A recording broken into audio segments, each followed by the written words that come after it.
প্রিয় দর্শক, আসসালামু আলাইকুম ওয়া রাহমাতুল্লাহি ওয়া বারাকাতু।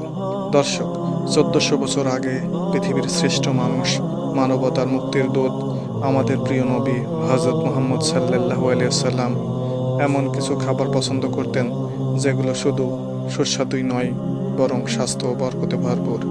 আপনি কি জানেন রাসূলুল্লাহ সাল্লাল্লাহু আলাইহি ওয়াসাল্লাম কোন খাবারগুলো সবচেয়ে বেশি পছন্দ করতেন? আজকের ভিডিওতে আমরা জানব আল্লাহর রাসূল সাল্লাল্লাহু আলাইহি ওয়াসাল্লামের 5টি প্রিয় খাবার, যেগুলোর কথা হাদিসে এসেছে এবং আধুনিক বিজ্ঞানও যেগুলোর উপকারিতা স্বীকার করেছে। ভিডিওটি শেষ পর্যন্ত দেখুন, কারণ শেষের খাবারটি হয়তো আপনাকে অবাক করে দেবে। নম্বর 1, খেজুর। খেজুরকে বলা হয় পুষ্টির খনি। প্রতিদিন সকালে খেজুর খাওয়ার বেশ কিছু অসাধারণ উপকারিতা রয়েছে, যেমন তাৎক্ষণিক শক্তি যোগায়, হজম শক্তি বৃদ্ধি পায়, হার্ট ভালো রাখে, মস্তিষ্কের কার্যকারিতা বৃদ্ধি করে ইত্যাদি। রসুল সাল্লাল্লাহু আলাইহি সাল্লাম বলেছেন, যে ব্যক্তি প্রতিদিন সকালে 7টি আজোয়া খেজুর খাবে, সেদিন তাকে কোনো বিষ বা জাদু ক্ষতি করতে পারবে না। হাদিস বুখারী। নম্বর 2, মধু। মধু হলো একাধারে খাবার এবং প্রাকৃতিক ওষুধ। একে সর্বোত্তম নিরাময়কারী বলা হয়। মধু রোগ প্রতিরোধ ক্ষমতা বাড়ায়, সর্দি কাশি এবং গলা ব্যথার জন্য একটি প্রাকৃতিক ও অব্যর্থ ওষুধ। রসুল সাল্লাল্লাহু আলাইহি ওয়াসাল্লাম বলেছেন, 3টি জিনিসের মধ্যে রোগের নিরাময় রয়েছে: সিঙ্গা লাগানো, মধুপান করা এবং আগুন দিয়ে দাগ দেওয়া। তবে আমি আমার উম্মতকে আগুন দিয়ে দাগ দিতে নিষেধ করেছি। হাদিস বুখারী। নম্বর 3, তালবিনা বা যব। তালবিনা বা যব দিয়ে তৈরি খাবার মানসিক ও শারীরিক স্বাস্থ্যের জন্য অত্যন্ত উপকারী। আধুনিক গবেষণায় দেখা গেছে, যবের মধ্যে প্রচুর পরিমাণ জিঙ্ক এবং ম্যাগনেসিয়াম থাকে, যা অবসাদ, মানসিক চাপ ও দুশ্চিন্তা কমাতে সরাসরি সাহায্য করে।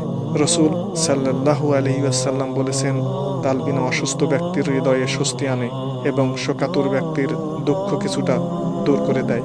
হাদিস বুখারী ও মুসলিম। নম্বর 4, জয়তুনের তেল। জয়তুনের তেল বা অলিভ অয়েলকে তরল সোনা বলা হয়ে থাকে। এর স্বাস্থ্য উপকারিতা বহুমুখী। এটা হার্টের জন্য অমৃত, তাই হার্ট সুস্থ রাখে। ক্যান্সার প্রতিরোধে সহায়ক ভূমিকা পালন করে। ত্বক ও চুলের পুষ্টি যোগায়। ত্বকে বার্ধক্যের ছাপ দূর করে এবং চুল পড়া কমায়। জয়তুনের তেল খাওয়া ও মাখা সম্পর্কে রাসূল সাল্লাল্লাহু আলাইহি সাল্লাম নির্দেশ দিয়েছেন। রাসূল সাল্লাল্লাহু আলাইহি সাল্লাম বলেছেন, তোমরা জয়তুনের তেল খাও এবং তা শরীরে মাখাও, কারণ এটি একটি বরকতময় গাছ থেকে উৎপন্ন হয়। হাদিস তিরমিজি। নম্বর 5, লাউ। লাউ একটি অত্যন্ত শীতল এবং পানি সমৃদ্ধ সবজি, যা শরীরের তাপমাত্রা নিয়ন্ত্রণে সাহায্য করে, শরীর ঠান্ডা রাখে, কিডনি ও লিভারের সুরক্ষা করে, উচ্চ রক্তচাপ ও অনিদ্রা দূর করে। লাউ রাসূল সাল্লাল্লাহু আলাইহি ওয়াসাল্লামের অত্যন্ত প্রিয় সবজি ছিল। আনাস রাদিয়াল্লাহু আনহু থেকে বর্ণিত, তিনি বলেন, আমি রাসূলুল্লাহ সাল্লাল্লাহু আলাইহি ওয়াসাল্লামকে দেখেছি, তিনি যখন খাবার খেতেন তখন পাত্রের চারপাশ থেকে লাউ খুঁজে খুঁজে খেতেন। হাদিস বুখারী ও মুসলিম। রাসূল সাল্লাল্লাহু আলাইহি ওয়াসাল্লামের জীবন ছিল আমাদের জন্য সর্বোত্তম আদর্শ। এমনকি তার খাবার ও জীবনযাপনেও রয়েছে অসংখ্য হিকমা ও সুন্নাহ। আমরা যদি তার দেখানো পথ অনুসরণ করি, তাহলে শুধু শরীর নয়, আমাদের আত্মাও উপকৃত হবে ইনশাল্লাহ। ভিডিওটি ভালো লাগলে অবশ্যই শেয়ার করুন, লাইক দিন, কমেন্ট করুন। আর হ্যাঁ, আপনি এই 5টি খাবারের মধ্যে কোনটি সবচেয়ে বেশি পছন্দ করেন তা কমেন্টে জানাতে ভুলবেন না।